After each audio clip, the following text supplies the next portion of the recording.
Hello, everybody. Welcome back to another episode of Patterson Properties. Hopefully, you guys are having an awesome day. Just going to have a little quick discussion about millennials and all that good stuff and how they're fueling the rental economy, which is good for people who are in the real estate investment business or any other kind of business where you can allow products to be rented and all that good stuff. So, I read this article the other day about how so many millennials are fueling the rental economy on multiple levels. And I'm going to discuss about which different multiple levels that the millennials are actually fueling the rental economy. We all know that so many millennials have the most amount of college degrees than any other generation. And with that being said, the millennial generation has the most highest amount of bad debt to carry more than any other generation of all time, all at the same time as well. It's long been said that millennials have the power. I'm a millennial as well, so I'm not dogging any millennials to disrupt and reshape entire industries. Hey, like I said, I'm a millennial, so I can definitely say that I have participated in helping reshape the retail industry. Like if I don't really feel like going to the store, which is most of the time, I would just order it online. But we are definitely living in a time when we can rent almost anything that you want as well. But the article that I read really went into how the economy goes into more of a goods rental economy and the potential long-term impact of this shift in buyers' behavior. And I can understand, there's so many different trending patterns because you still have the baby boomer generation and whatnot, and you still have some millennials that actually do like to go to the stores and get the in-store experience. But it's depending on the area that you reside in, with the traffic patterns permit, that's why a lot of times people love Amazon and We Buy Black and other sites like that. Any other online retail store, it's like, because hey, if I can order it and have it shipped the next day, it saves me a lot of time. It just took a couple of clicks on my cell phone, so I get it.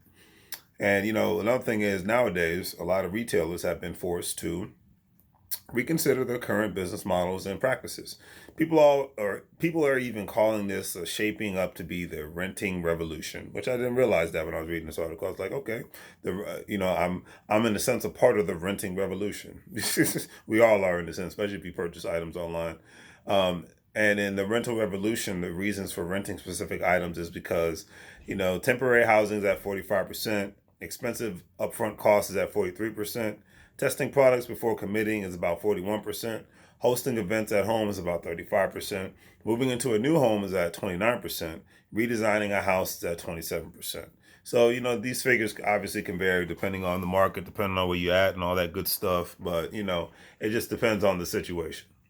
Another reason why you have such a renting friendly economy is because in today's job market, you could have been living in Austin, Texas one day and possibly living in China, Mexico, the UK, Africa, because Africa's opening up in so many different ways. The shaping of the economy is consisting of Airbnb, Uber, Amazon, and more corporations are adapting the same mindset and practice. Hey, I get it. You evolve, you disappear. And with this mindset, you have a lot more people renting homes instead of buying them. And I understand that as well. And I'm going to go over the reasons why you have that going on. Which for investors like myself, it's great. It's like, hey, awesome. More renters than buyers. I can buy properties, and the chances of those properties being rented are, 9 times out of 10 it's going to happen. So it just makes, for people who are investors or current investors, future investors, want to say, hey, let's do this, man. Hey, we love it. It just makes business great.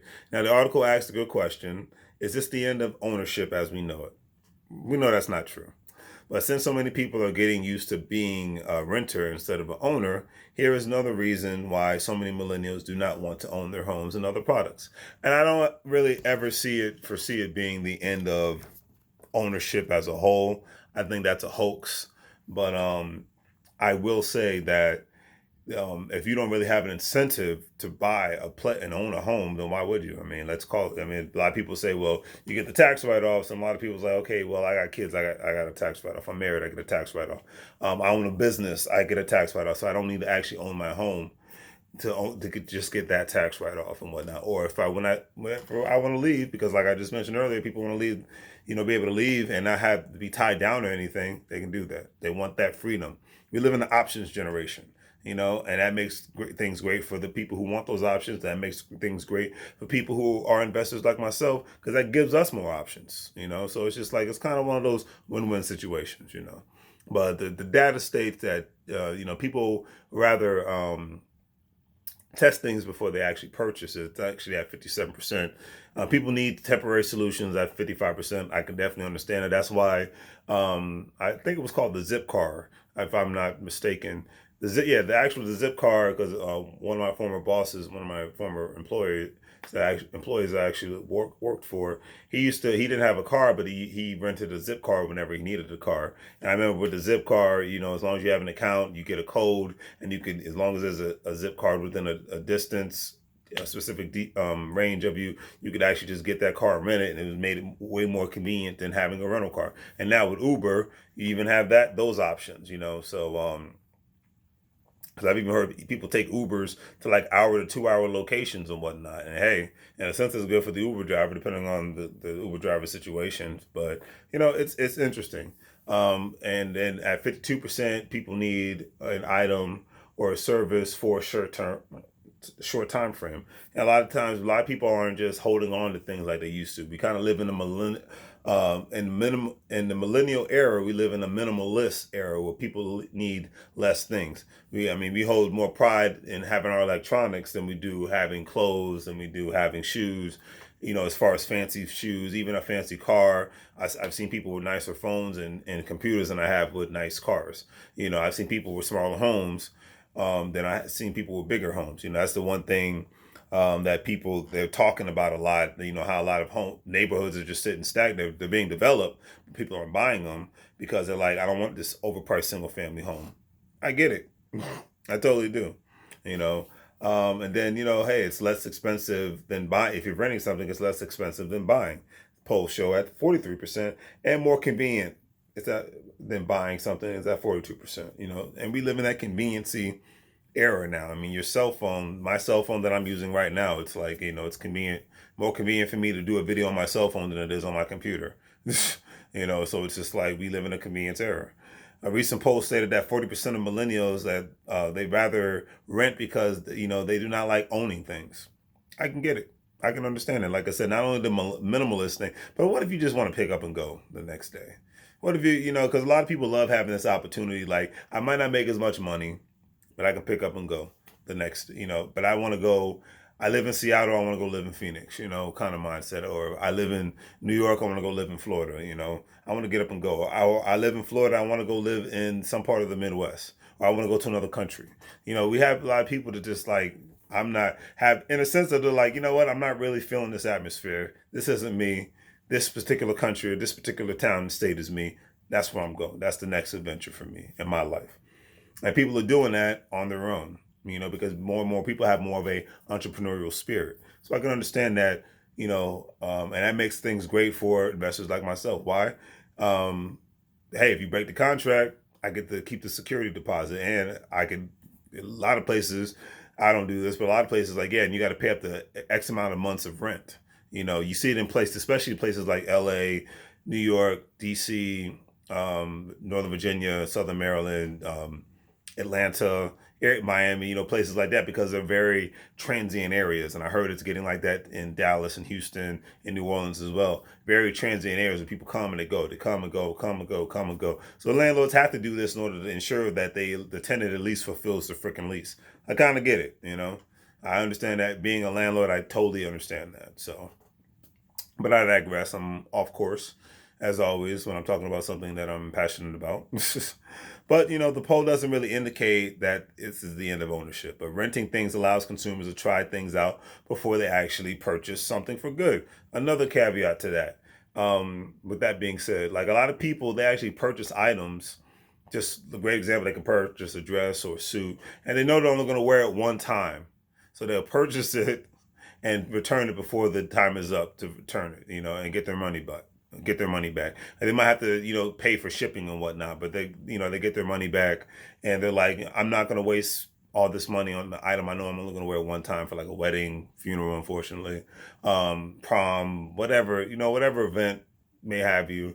A lot of people just don't want to do that anymore. So I totally understand that, Um, So we live in options, make things easier economy, work smart, not hard economy. It is what it is. Especially given the fact that you have a lot, and this is something that I did know. You actually have more of a rent to own properties are going, it's up, tremendously as well. And I get the reasons why, because we live in a time, like I said earlier, where more and more people actually want to actually, I didn't mention this earlier, they actually want to like where they live. And not get trapped because the only reason why they end up living in an area is because the kind of career field that they're in, and not because they actually like living in that community. I come from the Washington D.C., Northern Virginia, Southern Maryland area, the DMV area. I'm from the Northern Virginia side, and majority of people that reside here, either they grew up here or they only reside here because they have a job here. But if they could live in another country or live in another state, they would. But they have a mindset, the jobs are here, and because of that mindset, they're trapped living in an area that they don't want to reside in. And that's why half the people act like a bunch of miserable, special people. But I digress. And that's true in a lot of parts of America. It's not just DMV. I'm just talking about from my experience because this is where I grew up. But a lot of people are like, well, I'm stuck because I had this mind, this job. The life is revolved around the job. The entrepreneur mindset is my life is revolved around my company or companies. So therefore, I'm going to ensure that I can scale it so I can live wherever the heck I want to, as long as I got access to the internet. That's the shifting mind. That's the shift that's happening right now. People don't want to feel trapped anymore. People want to be in a place that they're excited about. People want to live in a place where they don't want to have to freaking feel like they have to take a vacation every couple months or every month or something to that effect. So I totally get it. I totally get it. People don't want to feel like they're being trapped. They want to actually like the community they live in. The article actually mentioned the shift of a lot of new single family. Now this I did not know. This is very interesting. A lot of new single family home communities that are actually being built, and, because they're actually vacant, being vacant. And even when it comes to rental properties, depending on the market that you are in, a lot of single family homes are vacant, and that's just like you see communities popping up all the time, but a lot of times, depending on the area, they're vacant because people don't want to buy them or they just can't afford them, just depending on the market. Then in other markets, renting a single family homes are considered a hot commodity because in some areas it's like it's not, and some areas it actually are. And that thing that I was very, like I said, was very interesting is that in some markets they're actually building single family home communities for renters. Okay, it's insane. Other things is even when a lot of millennials can afford to purchase a home, but they do not even want to deal with the hidden costs that comes with owning a home.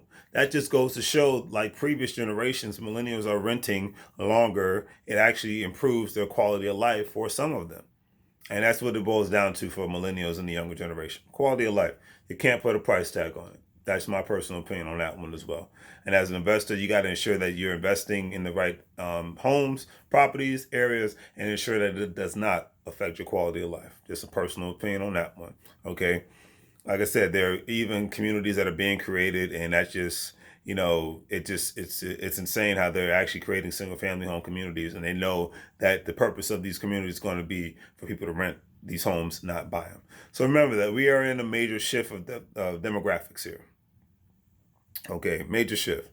Empty nesters are done taking care of their homes, which I understand because you're supposed to downsize when you get older, not upsize, unless you're just, obviously if you're a millionaire, billion, that's a different story. But if you're just a regular working person, it's not in your best interest, my personal opinion. Um, and with that being said, they want to downsize, they want the portability and mobility in the lease, because you even have a lot of trailer or mobile home communities. People actually live in their mobile homes. They drive around parts of the United States. A lot of times they work odd jobs just to have a little extra money and whatnot in their pockets, and they love it. It's smaller quarters, but a lot of people just like they know living in these bigger homes is just kind of overrated. Especially if you're an empty nester, it's like, why do you need it? Most of the home is going to collect dust all the time, unless you like have company on a regular basis. And that's just to me kind of depressing. But like I said, personal opinion on that one. you know, and not only do they want to downsize and have the mobility, but we live in a fast-paced economy. Everybody knows that. And the millennial household formations are not really dialed into taking care of a big home. they want to go out and do the same things that the boomers are doing, which is enjoy life and not work so hard for their house. Another thing is a lot of millennials are moving in or closer to the cities. So a lot love walking outside of their house or apartment, be able to go to a corner store, be able to go to a theater, be able to go to a concert, comedy club, whatever.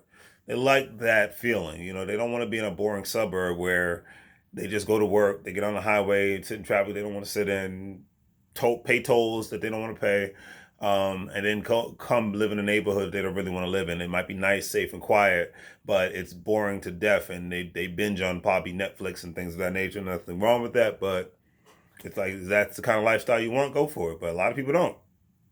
I'm one of them, so I can understand that. So to all my investors out there, current, future investors out there, please take advantage of this awesome phenomenon happening today in real estate and in other markets, as other industries as well, because you never know where these amazing opportunities are going to actually end up. Hopefully, obviously, I think it's going to continue to grow and whatnot because people are just more mobile than ever, and less stagnated than ever, unless they're in retirement age. But even then, a lot of retirees will move around. So it just depends on your circumstances and your situation. I'm not going to generalize everybody, because you have a lot of millennials that will stay in one place and make that their home and call it a day. I get it. I'm not going to generalize everybody. That's too easy. Take advantage of the great opportunities. Please like the video. Please share. Please subscribe to my page. And hey, I'll see you guys next time. Same Patterson L Properties time. Same Patterson L Properties place. Take care.